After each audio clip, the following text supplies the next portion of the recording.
Selamat datang di sesi ke-10, kita akan mempelajari rangkaian RCOD1 dengan input konstan. Tujuannya tentunya untuk melihat pertama kalinya apa yang terjadi saat kita tambahkan kapasitor ke dalam rangkaian. Dari sesi yang sebelumnya, kesimpulannya kita dapat simpulkan bahwa jika arusnya positif, berarti tegangan di kapasitor, tegangan jatuh di kapasitor naik. Di soal yang pertama kita bisa lihat bahwa seumpamanya kita memiliki kapasitor seperti ini, kemudian kita hubungkan dengan resistor. Lalu pertanyaan-pertanyaannya ada 1, 2, 3, 4, 5, 6, 7 pertanyaan. Yaitu pertama adalah mengapa arus akan mulai mengalir melalui resistor tersebut saat dihubungkan ke kapasitor. Kemudian gambar aliran MPE-nya.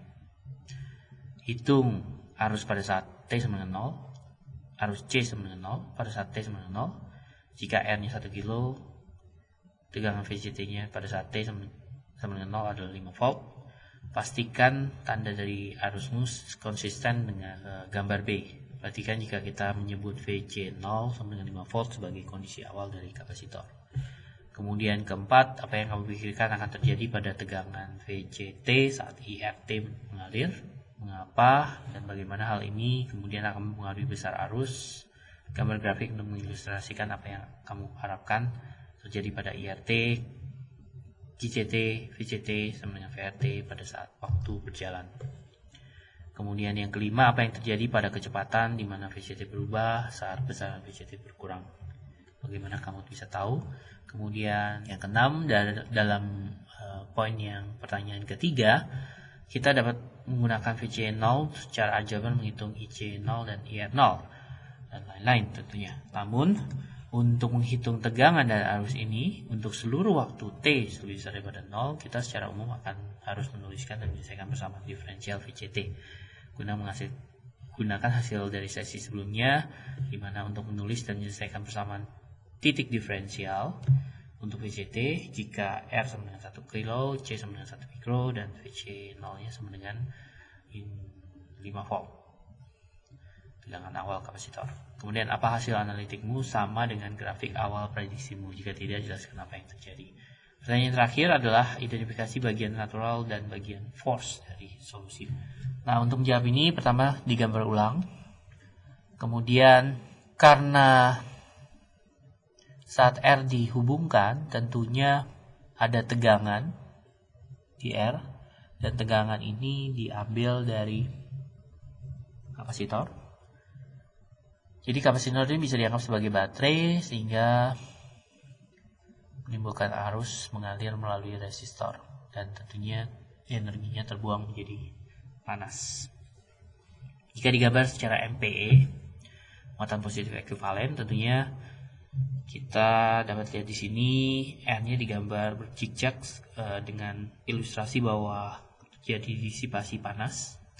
Muatannya jadi panas sehingga tegangan VCT-nya tentunya berkurang akibat dari muatan Q yang berkurang. Jika ditanya berapa IR0-nya, tentunya kita bisa tahu karena kita tahu VC 0-nya yaitu 5 volt sehingga IR0-nya dengan 5 mA. Nah, dengan demikian kita bisa tahu bahwa arus masuk dengan arus keluar tentunya sesuai dengan hukum Kirchhoff arus, sehingga IC0-nya sama dengan min IR0 sama dengan min 5 mA. Yang keempat, tentunya kita bisa gambarkan secara prediksi saat VCT-nya menuju ke 0. Kita bisa gambarkan seperti ini. VCT sama dengan VRT karena paralel, dan IR sama dengan VR per R tentunya. Tapi karena polanya seperti ini, berarti IR-nya juga mengikuti seperti ini, eksponensial. Dan ini tentunya sangat tergantung juga dari Q, atau bukan tergantung, arus tentunya hanya merupakan besaran dari Q per detik, sehingga muatan sendiri bisa diprediksi bentuknya juga eksponensial seperti ini.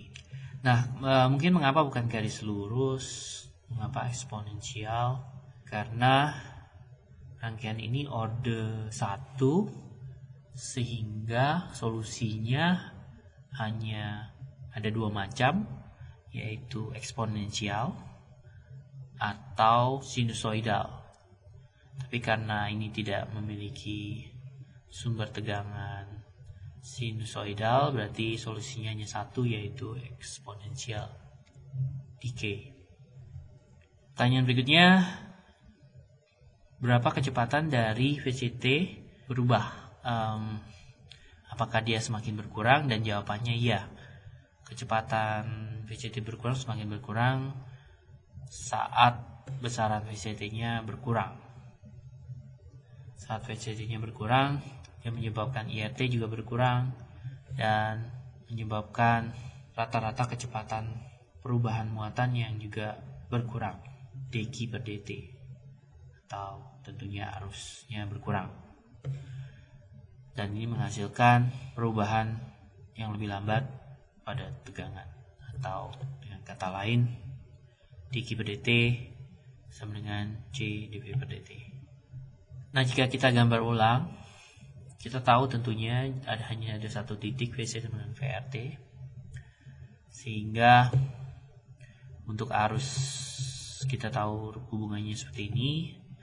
Kemudian arus ini kita bisa turunkan IC sama dengan dVC per dt. Jadi kita bawa ini ke kanan, kemudian ini jadi super C.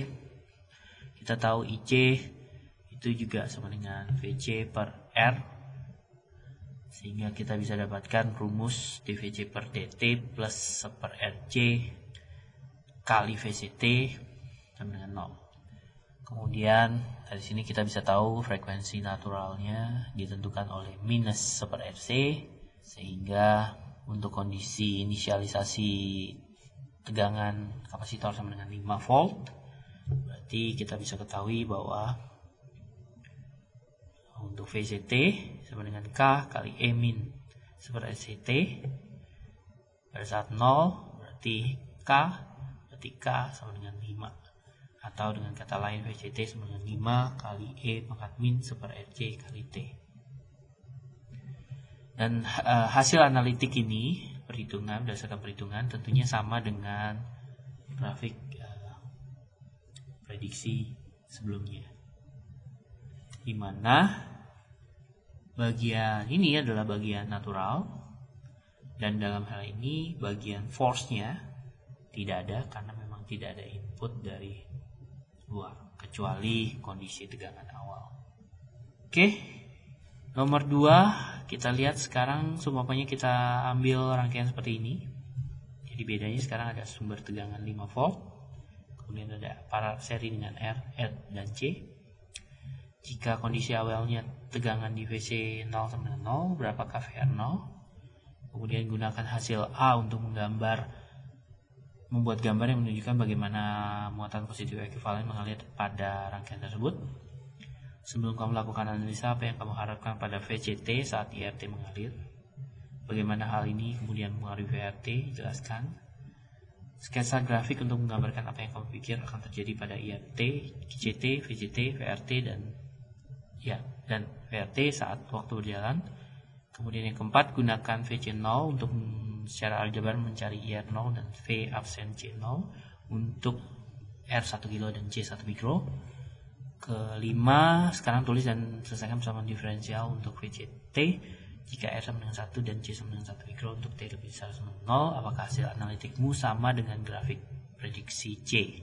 Jika tidak, tentunya jelaskan. Kemudian keenam, identifikasi bagian natural dan force. Kemudian yang ketujuh, kita sebut sebuah karakteristik root rangkaian sebagai frekuensi natural. Hafal definisi ini, kemudian cari frekuensi natural dari rangkaian ini jika R 1 kilo dan C 1 mikro. Tentunya kita gambar ulang saja supaya lebih jelas. Kemudian kita tahu VC0 nya sama dengan pada saat 0 dengan 0 volt. Berarti dari VR0 kita bisa tahu 5 kurang 0 berarti 5 volt. Dengan demikian ada arus yang mengalir IR. Dan arus ini tentunya juga mengalir ke kapasitor, melakukan pengisian, sehingga tegangan di VCT akan naik sejalan dengan arus yang mengalir. Namun dengan VCT yang naik tentunya VR juga berkurang, VRT menurun, sehingga tentunya IR menurun, sehingga semua ini disebabkan juga karena VS sama dengan VC plus VR, sehingga muatan Q-nya juga berhenti gitu ya di satu titik tertentu besarnya muatan di kapasitor. Dari situ kita bisa hitung secara analitik berapa nilai IR pada saat 0, yaitu dengan rumus 5 dikurang VC0 per R, yaitu sama dengan 5 per R atau sama dengan 5 mA. Kemudian karena IR0 sama dengan IC0 atau sama dengan C dVC per dt, maka kita bisa tahu bahwa V dVC per dt itu sama dengan 5 mA per 1 mikro. Atau dengan kata lain, kecepatan perubahan tegangan per detik pada kapasitor adalah 5 volt per detik. Tapi tentunya kecepatan ini tidak konstan terus ya, tapi berubah-ubah seiring waktu. Balik ke rangkaian ini, kalau kita analisa di titik 1, kita dapat arus IR sama dengan arus IC sama dengan 0. Berarti IR sama dengan IC. Nah, jika IR-nya saya bilang VS min VC, jadi arahnya ke sana, masuk ke titik 1, kemudian IC-nya keluar, jadi dari 1 ke ground, berarti kita dapatkan positif C dVC per dt, maka VS sama dengan RC dVC per dt plus VC. Nah, ini jika secara analitik dikali min 1 per RC, kita akan dapat dVC per dt plus 1 per RC VC sama dengan 1 per RC VS. Ini adalah persamaan matematik analitik dari rangkaian ini. Kemudian secara natural response, tentunya kita tahu dari persamaan ini sumbernya 0, tidak ada sumber luar, sehingga S-nya sama dengan min 1 per RC, sehingga VCR-nya sama dengan K kali E min T per RC. Untuk force response-nya tentunya kita masukkan VS, dan kita tahu konstan A, sehingga A-nya sama dengan VS. Sehingga VCT-nya kita dapatkan VCN natural tambah force, kita dapatkan rumusnya adalah seperti ini. Atau dengan kata lain, jika kita cari K-nya, berarti untuk cari K kita pergi ke T sama dengan 0, ketika sama dengan VC 0 min VS. Atau dengan kata lain, VC 0 E min T per RC plus VS dalam kurung 1 min E min T pangkat min T per RC. Sehingga kita bisa katakan VCT sama dengan digabung min VS E min T per RC plus VS, atau sama dengan VCT sama dengan VS dalam kurung 1 min E min T per RC plus VC0 kali E min T per RC. Ini disebut sebagai bagian ini disebut sebagai force, bagian ini disebut sebagai natural. Dan frekuensi naturalnya tentunya ditentukan oleh RC, di mana frekuensi naturalnya sama dengan 1 kHz dalam hal ini. Tentunya frekuensi natural ini nanti akan menentukan seberapa cepat eksponensial itu bergerak. Dan jika kita lihat secara frekuensi, berarti kecepatan perubahannya adalah 1 kHz. Atau frekuensi naturalnya ada di 1 kHz kalau kita berpikir secara frekuensi. Tapi tentunya dalam waktu ini menggambarkan seberapa cepat eksponensialnya berubah terhadap waktu.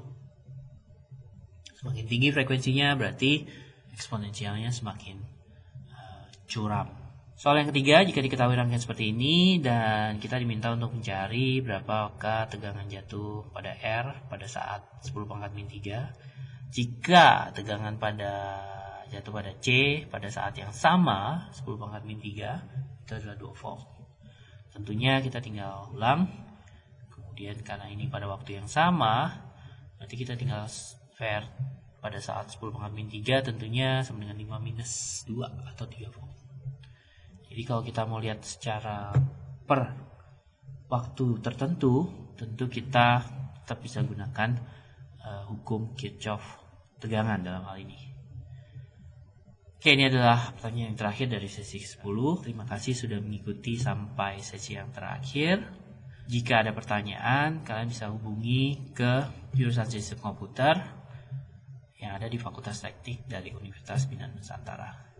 Terima kasih, sampai ketemu di lain waktu.